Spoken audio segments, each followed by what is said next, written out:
Hindi ako nagmamakalinis. Marami rin ako nanakaw pero naubos na. So, wala na. Mahirap kayo. Putang ina, sige. Magtiis kayo sa hirap at gutom. Wala akong pakialam. At makagawa ng libro.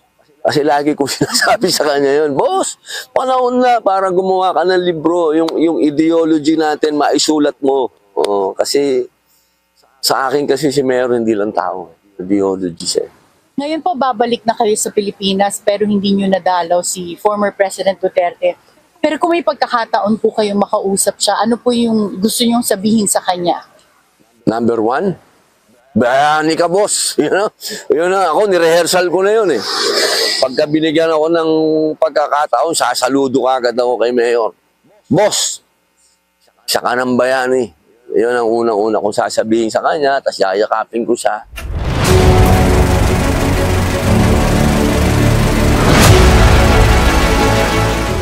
Nakakasama mo ngayon si Vice President Sara habang nandito sa The Hague at isa ka sa mga unang nandito na kasama po niya. How is she handling all of this? Like a true warrior. Talagang warrior talaga. Hindi mo po siya naiyak at any point? Hindi. Tapos na yun. Nasa loob na ng battle si ma'am eh. So, no time to cry. Tapos na yung oras na yun. Etong panahon ngayon, everyday strategy. Everyday legal strategy dito. Hindi natin kalahi itong mga to. Iba kultura ng mga tao dito. No? So, ang lahat ng suporta, binibigay namin kay ma'am. Talagang pagdating sa legal, hindi kami masyadong nakikialam doon. Forte niya yun eh. Pero pagdating sa mga tao, sa mga Pilipino, kami yun, linya namin yan. Meron kaming dibisyon ng trabaho. Paano po pag-uwi nyo, meron po bang may iwan dito para tulungan si Vice President Sara? Para sa mga tao? Meron po. Kasi May mga may mga dumating na po tayo ng mga kaibigan. Nandito na po sila, lahat po ng mga sumusuporta at nandito na po sila Secretary Bello, nandito na po yung mga sila Kitty, nandito na po si Ma'am Hanilet. So mas personal po 'yon. Ako naman po babalik na lang. Sa ngayon, ang utos sa akin ni Mayor, mangampanya. So, yun po ang gagawin natin. Dito, naglalakad ka lang po mag-isa, naka-backpack ka, nag-train ka pa, hindi ka masyadong nagpukotse. Ganyan ka rin po ba sa Pilipinas? Wala ka talagang security?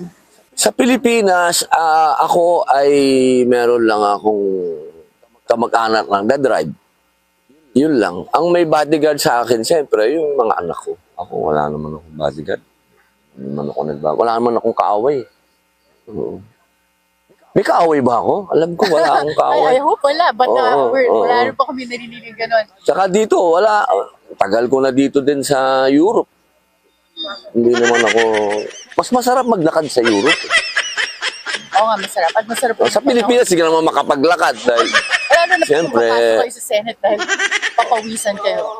Hindi lang yung papawisan, hindi ka na makakatrabaho. Kasi puro picture na lang ang gagawin mo. Babalik na kayo sa Pilipinas pero hindi nyo nadalaw si former President Duterte. Pero kung may pagkakataon po kayong makausap siya, ano po yung gusto nyong sabihin sa kanya? Number one, bayani ka, boss. Yun na, ako, nirehearsal ko na yun eh. Pagka binigyan ako ng pagkakataon, sasaludo ka agad ako kay Mayor. Boss, siya ka ng bayani. Yun ang unang-una kong sasabihin sa kanya, tapos yayakapin ko siya. Hindi kita iiwan, boss. Kahit saan makarating, hindi kita iiwan. Yeah. Nakausap niyo po ba si VP Sara na pag dumadalaw siya, pwede po bang yakapin si PRRD? Opo. May visiting naman po sila. May personal naman. Yun yung naisip ko because nakadalaw na rin po si Hanilet and si Kitty. So pwede naman pala siya yakapin. Opo. Ano po ang advice nyo kay PRRD? Dahil napagdaanan mo na rin yung pinagdaanan niya, of course, magkakaiba yung circumstances, pero yung kinikwento mo nga kanina, yung mga phases na pinagdaanan mo nung nakulong ka, siguro ngayon meron siyang something similar na pinagdadaanan. Ano po yung magiging advice nyo sa kanya? Well, number one na advice ko is, boss, Eto na, huwag kang magagalit, boss, ha? Pero ito yung, hindi ko dinasal na makulong ka. Pero ang dinasal ko, makapagpahinga ka. Ito yon yung time na yon. Makapahinga ka at makagawa ng libro. Kasi lagi kong sinasabi sa kanya yon, boss, panahon na para gumawa ka ng libro. Yung ideology natin, maisulat mo. Kasi sa akin kasi si Mayor hindi lang tao. Ideology siya. And the ideology that he represents is Opo. what? Wow, ma'am. Change. Kailangan natin ng bago. Yan ang ideology ni Mayor. Pag nakikita mo siya, kaya natin magbago. Nagawa sa Davao, nagawa niya sa Pilipinas, nagkaroon lang ng pandemic.